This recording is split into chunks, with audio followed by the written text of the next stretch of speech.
यहाँ वो है जिसे गूगल हेल्पफुल कंटेंट के रूप में क्लासिफाई करता है। आप अब तक गूगल के हेल्पफुल कंटेंट अपडेट के बारे में जान चुके हैं।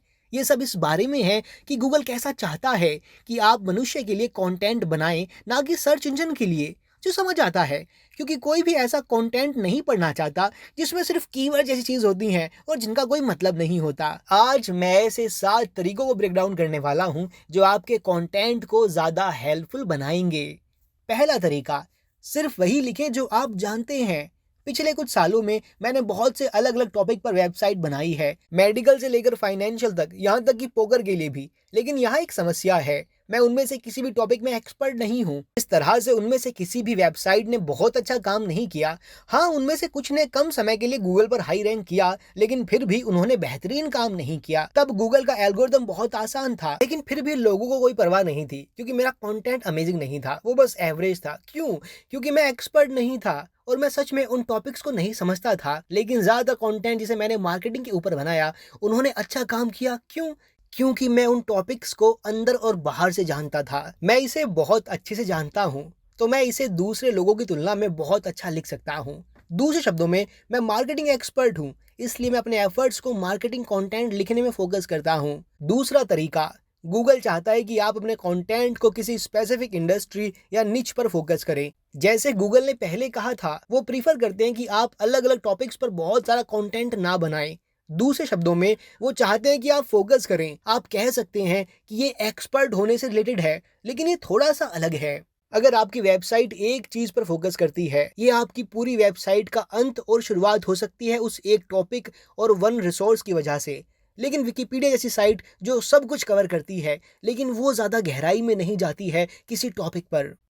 तीसरा तरीका, पक्का करें कि आपका कंटेंट अमल करने लायक है।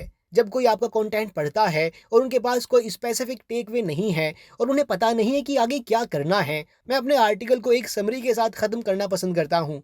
और वो समरी लर्निंग्स की है। मैं उस समरी को एक कंक्लूजन के थ्रू एक्सप्रेस करता हूँ और मैं उस की टेक ओवर के साथ बहुत ही क्लियर बनता हूँ। मैं हेडलाइन के रूप में कंक्लूजन वर्ड के साथ कंक्लूजन को लेबल करता हूँ। तो इस तरह से ये क्लियर है इन केस कोई आपके आर्टिकल को सिर्फ स्किम करना चाहता है। अगला तरीका, अपने कंटेंट को लगातार अपडेट करें। समय के साथ चीजें बदलती हैं, आप ये नहीं मानते हैं। अगर आप कोई कंटेंट लिखते हैं तो इसे ट्रैफिक मिलता रहेगा। जैसे ही चीजें पुरानी होती हैं तो आपका ट्रैफिक कम हो जाएगा। ये बुरा है, पर ये सच्चाई है। तो आपको अपने कंटेंट को अप टू डेट और फ्रेश और रेलेवेंट रखना है। ये यूजर्स को बेस्ट पॉसिबल एक्सपीरियंस देता है। जब आप अपने कंटेंट को अपडेट कर रहे हैं, तब ये इस बारे में नहीं है कि आप कितना चेंज कर रहे हैं। ये इस बारे में ज़्यादा है कि आपको इसे अमेजिंग बनाने के लिए क्या चेंज करने की ज़रूरत है। कुछ लोग मुझसे कहते हैं, क्या मुझे एक पैराग्राफ 5 पैराग्राफ चेंज करने की ज़रूरत है? क्या पूरा आर्टिकल फिर से लिखना है? वीडियोस, इमेज ऐड करना है? मुझे क्या करना है नील? और मैं कहता हूँ, अपने कंपटीशन से कंपेयर करें। देखें कि उनके कीवर्ड्स के लिए कौन रैंक कर रहा है। जिनके लिए आप रैंक करना चाहते हैं, वो आपसे बेहतर क्या कर रही हैं, वो आपसे बुरा क्या कर रही हैं। आप अपने आर्टिकल को इम्प्रूव करने के लिए क्या कर सकते हैं। ये आपको आइडिया देगा कि अपने कंटेंट को कितना अपडेट करना है या कंटेंट के उस हिस्से को कितना कम अपडेट करना है। और वो ना के बराबर भी हो सकता है और शायद कोई चेंज ना हो, या इसका ये भी मतलब हो सकता है कि पूरा आर्टिकल फिर से लिखना है।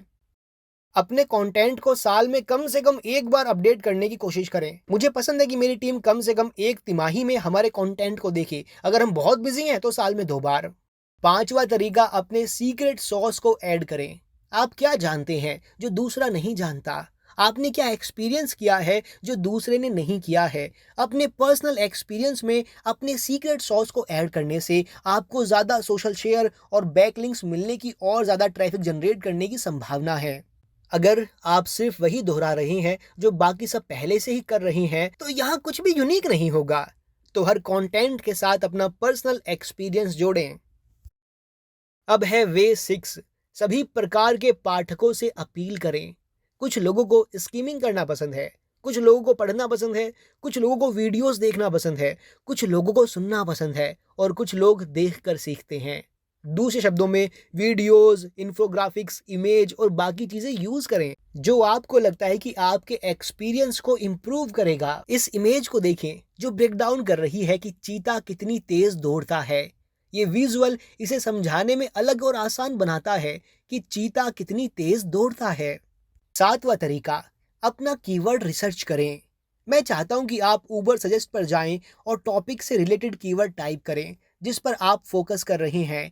इसके एग्जांपल्स के लिए मैं डिजिटल मार्केटिंग टर्म का यूज कर रहा हूं। लेफ्ट हैंड नेविगेशन में कीवर्ड्स आइडियाज पर क्लिक करें। यहां पर आपको बहुत सारे अलग अलग कीवर्ड्स मिलेंगे। मैं चाहता हूं कि आप टैब पर क्लिक करें जिसे रिलेटेड क्वेश्चंस, प्रोपोजिशंस, यहाँ पर आपको बहुत से कीवर्ड्स मिलेंगे। उनमें से कई इस बात पर आधारित हैं कि लोग किस में इंटरेस्टेड हैं। उनमें से कुछ कॉन्सेप्ट्स को अपने टॉपिक में इंटीग्रेट करने से ये पक्का करने में मदद मिलेगी कि आपका कंटेंट संपूर्ण है और आपको हाई रैंक करने में मदद करेगा, क्योंकि ये आपके उन कंपटीटर से बेहतर होगा जो संपूर्ण होने के लिए समय नहीं देते हैं।